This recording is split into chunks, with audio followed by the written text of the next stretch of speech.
Hello, welcome to a storytelling video. Now, today the audio that I will be making is reading a story that a dear friend wrote just for me. She is an author and she is an ASMR artist as well. Her channel name is the ASMR Duck. Her name is Joy.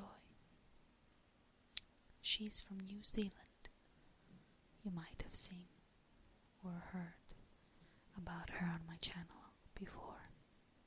If not, you should look for her videos and her channel, because she's lovely and she has created an amazing story for me. She wrote a story which takes place in my country, Greece. It is completely fictional and it's beautiful and magical. Now, without further ado, I'd like to say that I will be reading the story kind of soft spoken, because if I whisper it, you might lose coherence of it or miss a few words, so I'll do it soft spoken. Okay. The Luna Tear. There was once a girl by the name of Talitha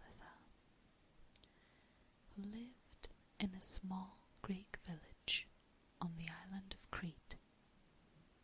Now, one would think that to live on a Grecian island would be a wondrous life, but sadly for poor Talitha, nothing could be further from the truth.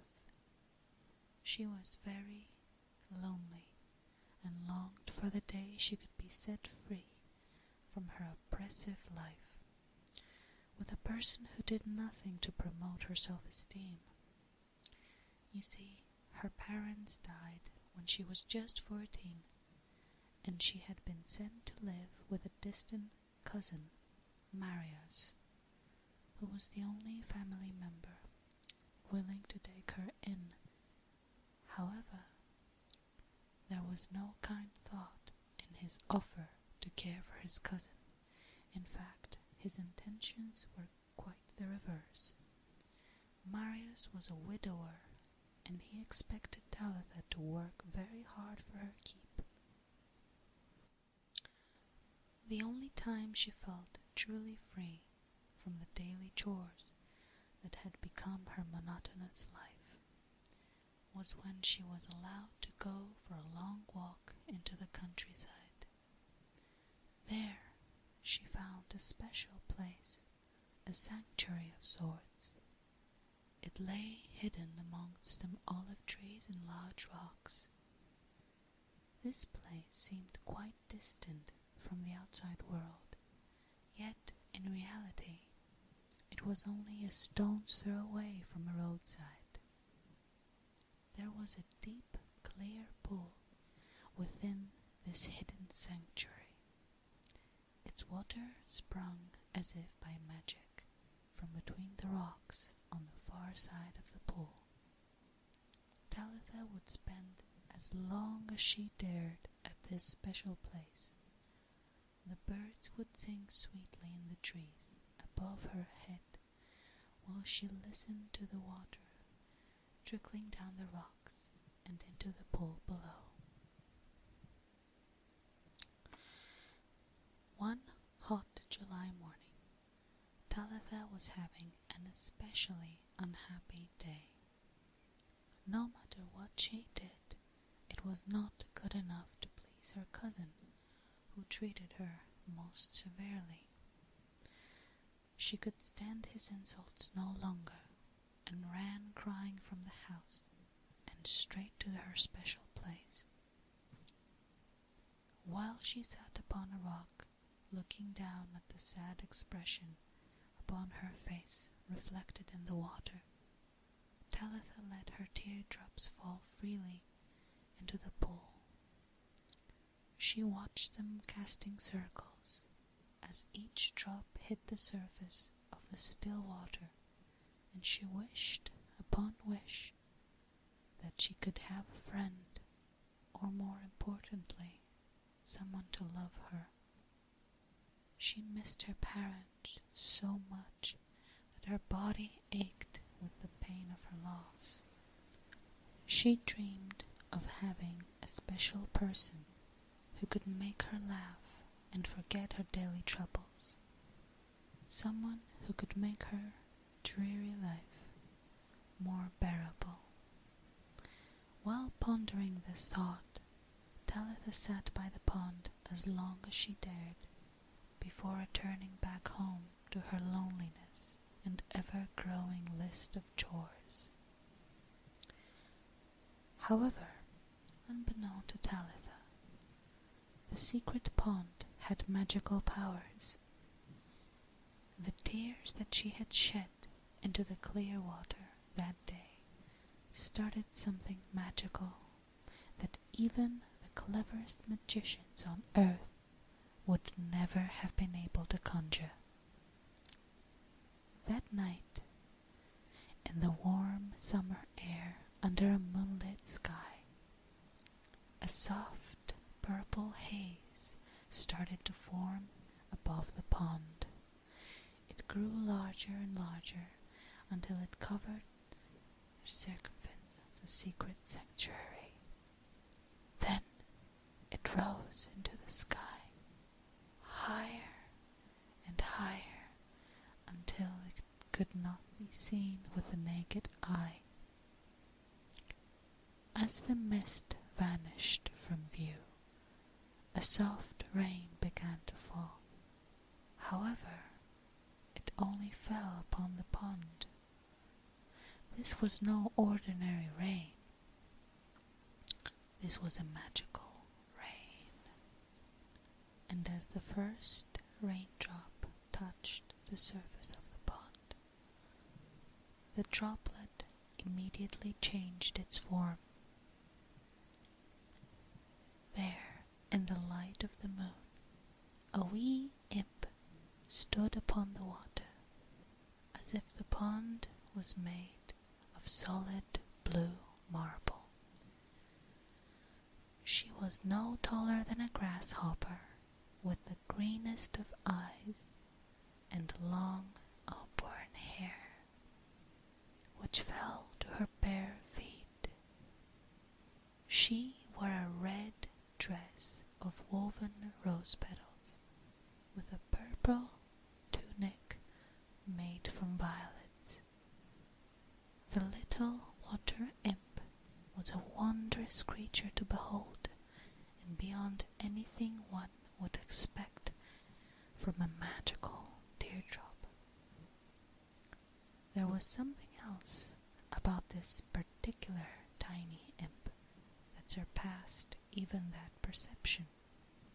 Her aura was so radiant that if she were to stand in front of the coldest soul in the world, the glow her aura created would surely warm them to the core of their being. One would doubt there would be a single person alive that would not be touched with happiness by this imp's warmth. She walked across the water to the edge of the pond and alighted upon one of the nearby rocks.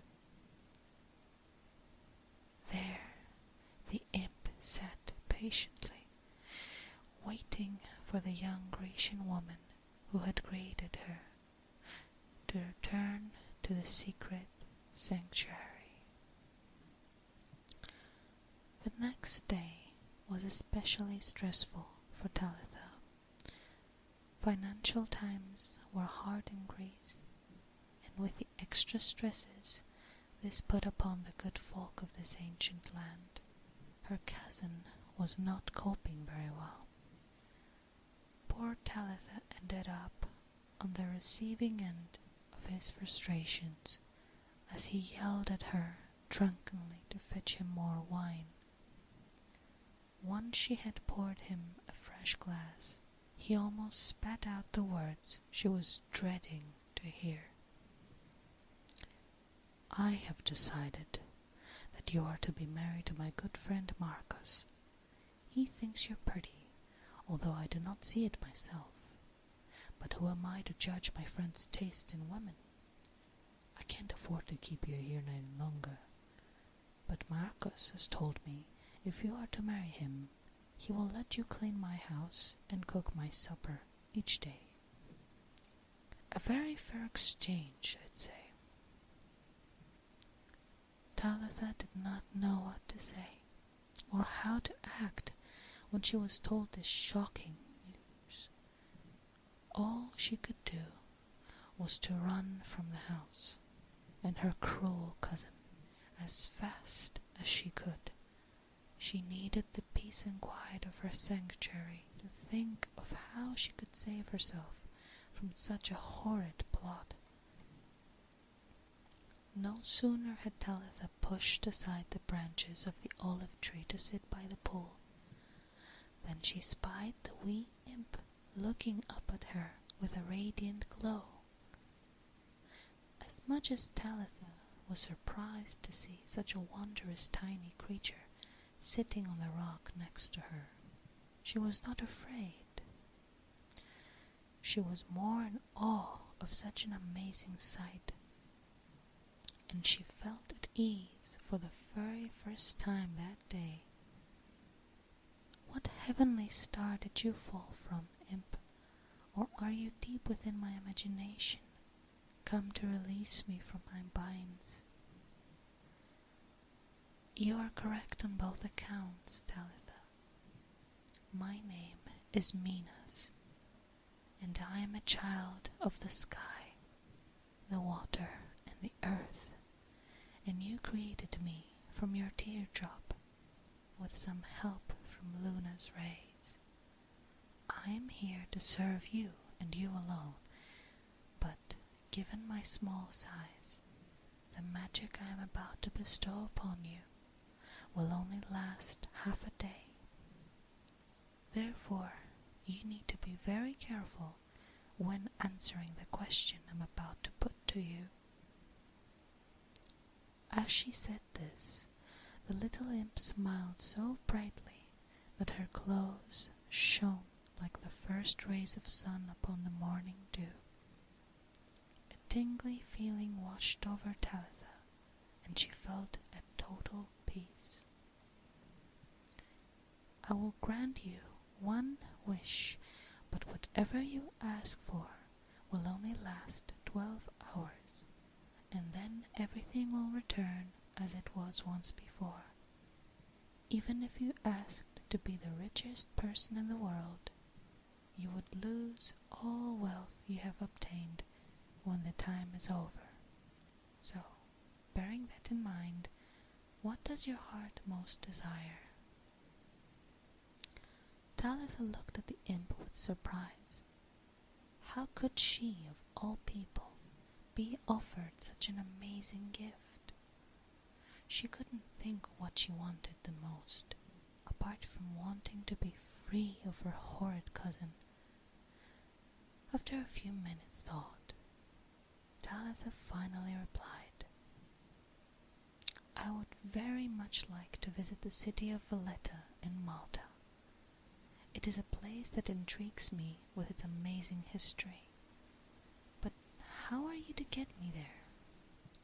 "Oh, that is the easiest thing in the world, but you must trust me with what I'm about to ask you to do." Talitha nodded in agreement. How could she not trust such a wondrous magical creature? "Very well, then. Step into the pool and walk into the center. When your feet can no longer touch the bottom, you must relax and let the water carry you downwards, without fear or trying to struggle free. Do not forget, in 12 hours' time you will be returned to your home in Crete, and everything will be as it was before." After hearing this command by the imp, Talitha only hesitated for a second before stepping into the pool. Given the hot Grecian summer's day, the water was very cold at first, but the closer Talitha got to the center of the pool, the warmer it became. When she could no longer feel the ground beneath her feet, she began to be pulled down quickly, as if someone was below her and had taken her by the feet and yanked them hard.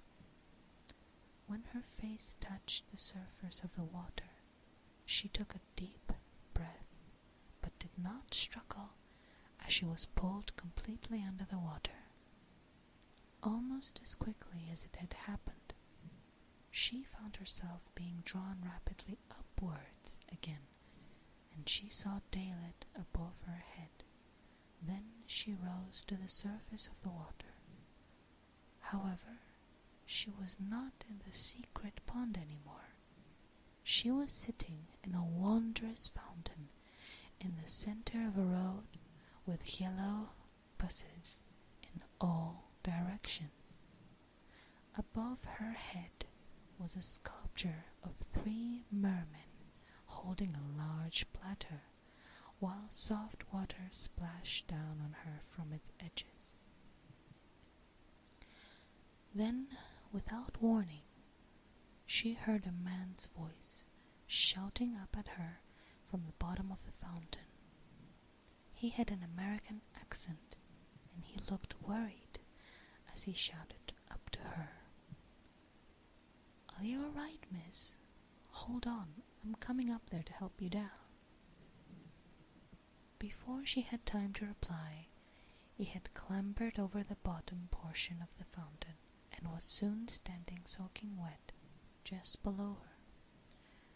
Talitha peered down at the tall, handsome young man, a little hesitantly at first, while he held his arms up to her.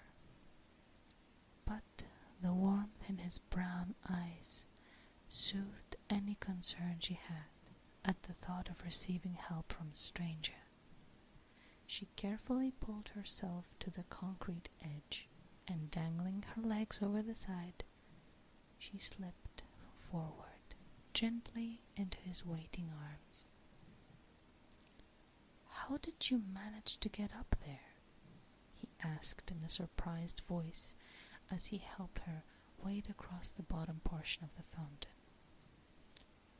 "I have an interest in Greek mythology, and I wanted to get a better look at the merman," she lied, not wanting him to know the real reason why she was in the fountain of Triton.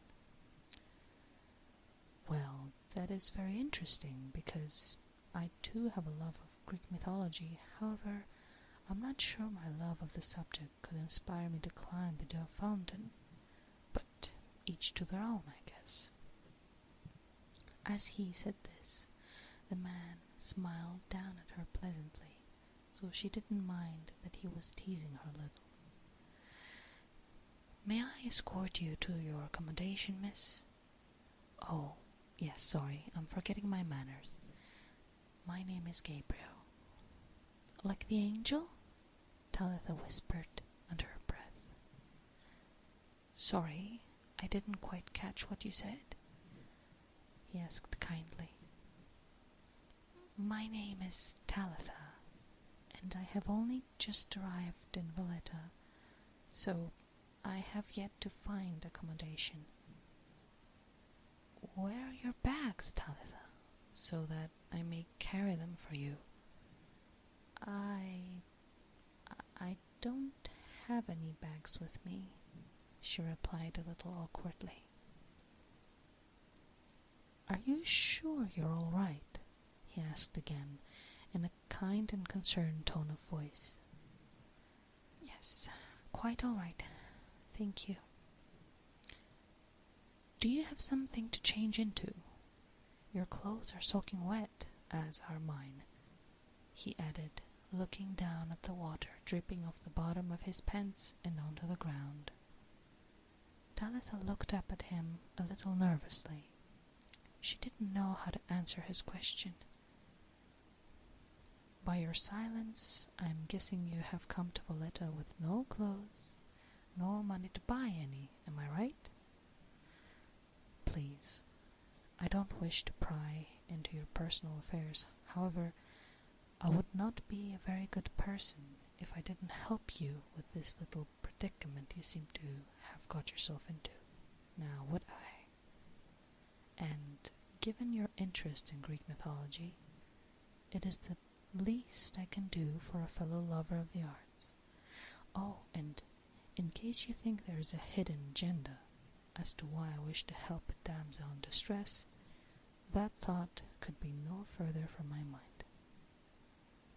Upon him saying this, Talitha thought she would melt. She had never met such a warm and kind man in her entire life. Apart from the many American tourists who visited Crete, this man was the first American she had ever really spoken to before. "I can't let you do that for me, although it is very kind of you to offer, Gabriel. Please, on this one occasion I must insist. There is a marketplace not far from here. Let me take you there to buy something suitable to change into, and some lunch at least. Then I will let you continue on your way without demanding any more of your time." She did not wish to argue with Gabriel's generous offer, and time was indeed going quickly, so she knew she would not get to see much of the beautiful Maltese city if she stood arguing with her rescuer.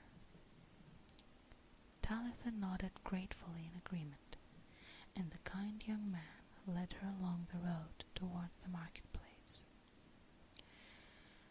Valletta was indeed an amazing city. It oozed character and history on every corner. Talitha looked around with wonderment at the incredible architecture and historic palaces which they passed on their way to the marketplace. It did not take her long to pick out a pretty floral print dress from the clothing stalls.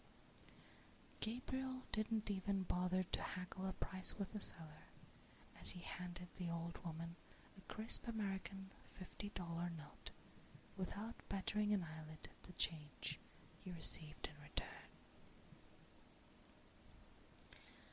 "Now you have something to change into. May I suggest we return to my hotel, which is just round the corner from here?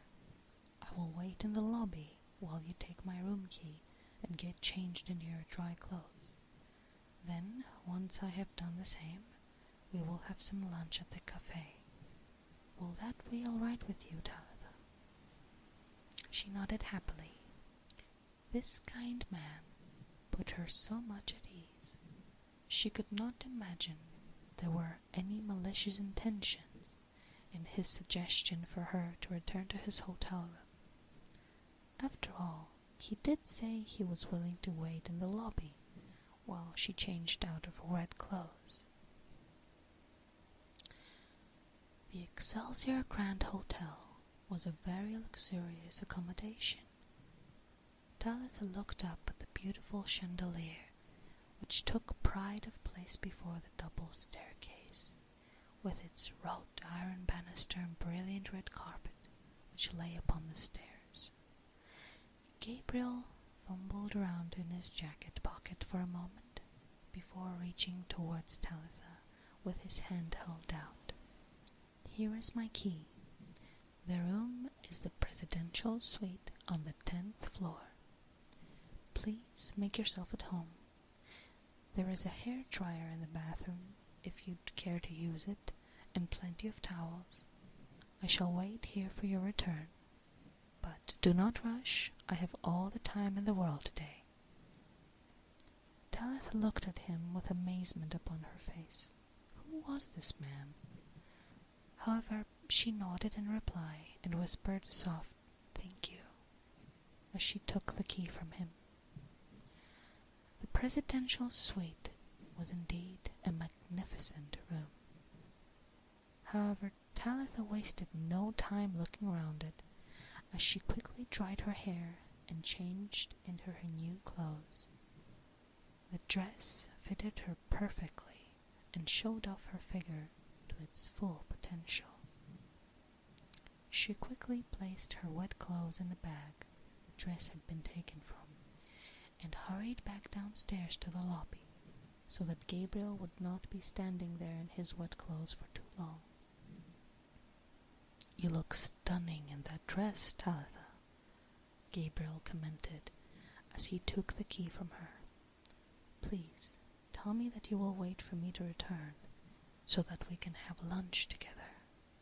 The tiki bar at this hotel has an enjoyable lunch menu and an awesome view of the harbor." "I'll be waiting," she replied with a smile. 10 minutes later, Gabriel returned, dressed in a finely cut off-white linen suit and light blue shirt. He was indeed the most handsome man Talitha had ever seen. "The cafe is this way," he said, escorting her outside. While engaging in a relaxed conversation, they sat at the table by the balcony, overlooking the view of the ocean. It had been a long time since Talitha had been spoken to as an equal by another man, and she relished this experience. Gabriel told her he was in Malta on business, and that he planned to travel throughout other parts of Europe before he was to return to the United States in a month's time. However, he did not try to pry information from Talitha about her own life. He just listened with interest when she told him she was from Crete. Most of their conversation was about their love of Greek mythology and the arts. Time slipped by quickly, as if it had not moved at all. It was only when Gabriel had to make a quick business call that Talitha noticed it was already 3 in the afternoon. She would have to hurry if she wanted to see the rest of Valletta before the magic ran out and she was pulled back to Crete and her life of misery. As much as it pained her to do so, when Gabriel returned to the table, she told him she had to go. "I have much of the city I wish to see, and my time here is very limited. Thank you so much for your kindness. I am very grateful. How may I contact you, Talitha? Because I would very much like to see you again?" Gabriel replied, with almost a hint of disappointment in his voice. "I'm sorry. I will be leaving in a few hours' time to return home, and I have no way of keeping in contact with you," she replied in almost a whisper. "Well, if that is the case, may I spend those last few hours with you, Talitha? I will happily show you to whatever tourist location you have in mind to see, if you will allow me to accompany you. I had planned on a diving trip to the HMS Maori wreckage in the harbor this afternoon, but I can easily postpone that for another day." Talitha felt her heart rise up into her throat. She had never had someone so willing to spend time with her, especially when he was happy to change his own plans to suit hers. She felt excited and humbled that this American gentleman wanted to remain in her company. However, she was also a little nervous about him joining her, because she was unsure how she was going to be suddenly pulled back to Crete when her time in Malta came to an end. But she nodded her head in agreement, without giving this issue another thought. What would you like to see, Talitha? I have seen most of the attractions this city has to offer, so I'll be able to take you to see them. I would very much like to see the Sacra Infirmaria. You may know it as the Holy Infirmary. My mother told me about it and its history when I was young. She was a nurse, and when she and my father visited Valletta, that is one of the places they went to see. Then we shall go there first, Gabriel replied with a smile.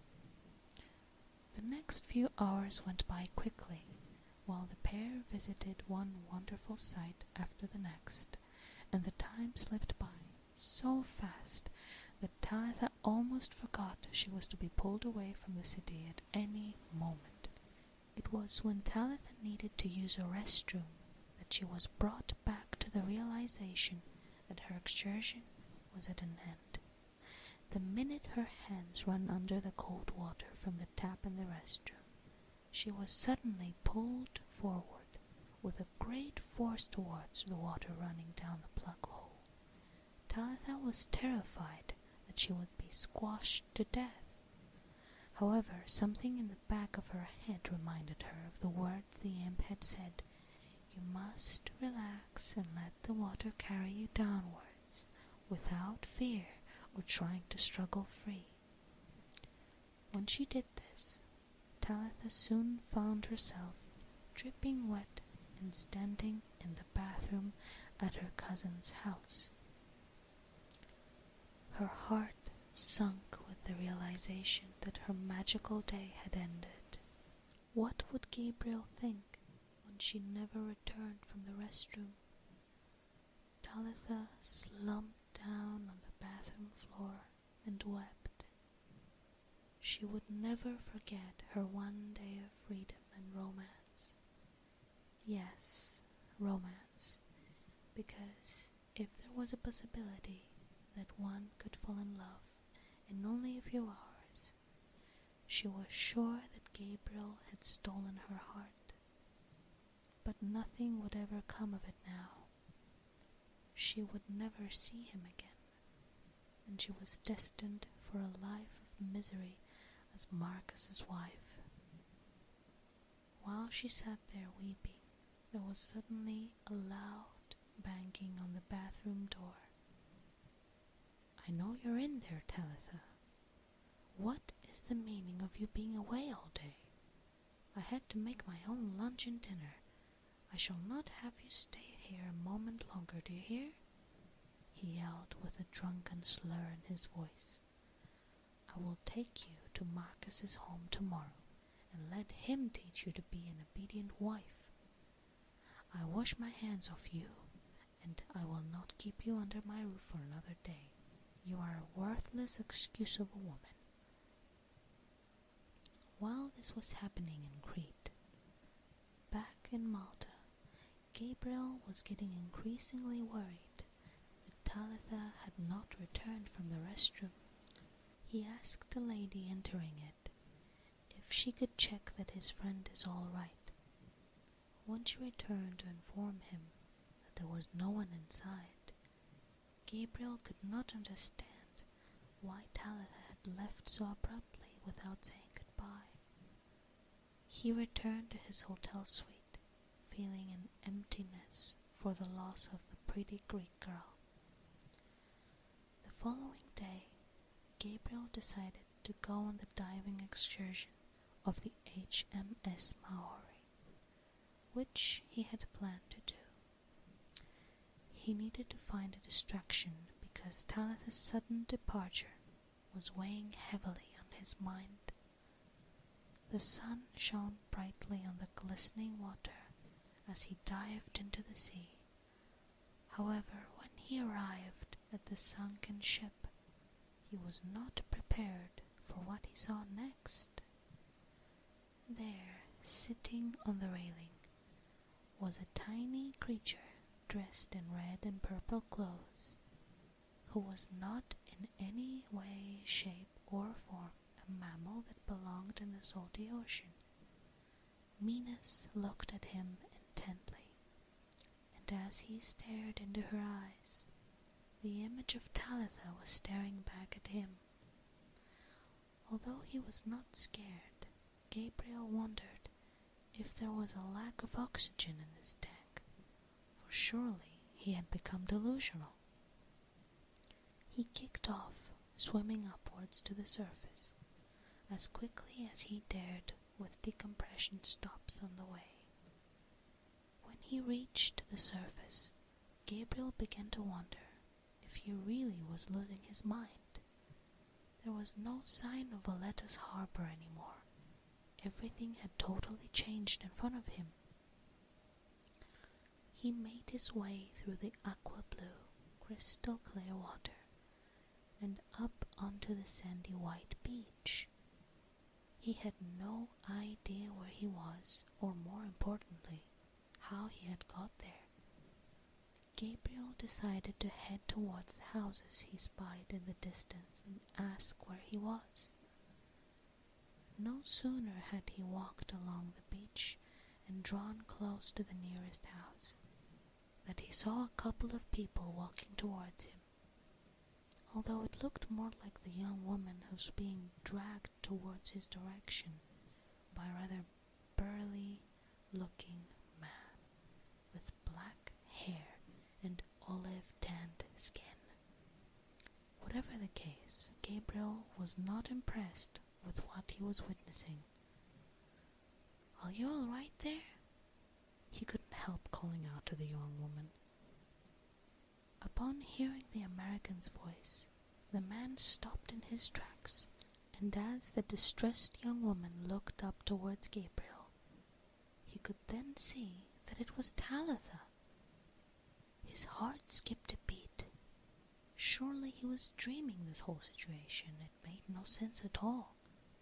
But before he could say another word, Marius looked at him with a menacing glare and yelled rudely, "Mind your own business, Yankee."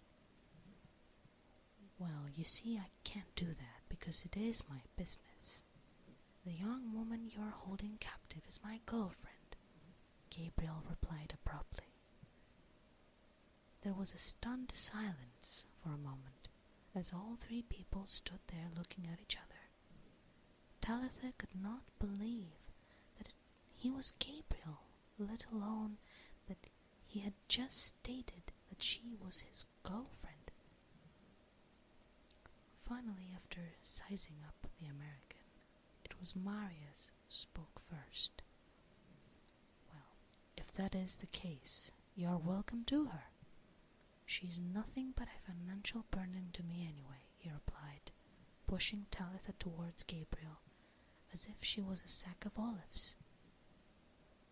He then walked off in the direction he had come without looking back. Gabriel stepped forward and took Talitha into his arms. "I'm in Crete, aren't I?" he asked quietly, as he felt her body trembling next to his own. "Yes, you are. How did you get here?" she replied in almost a whisper. "You would not believe me if I told you," came his reply.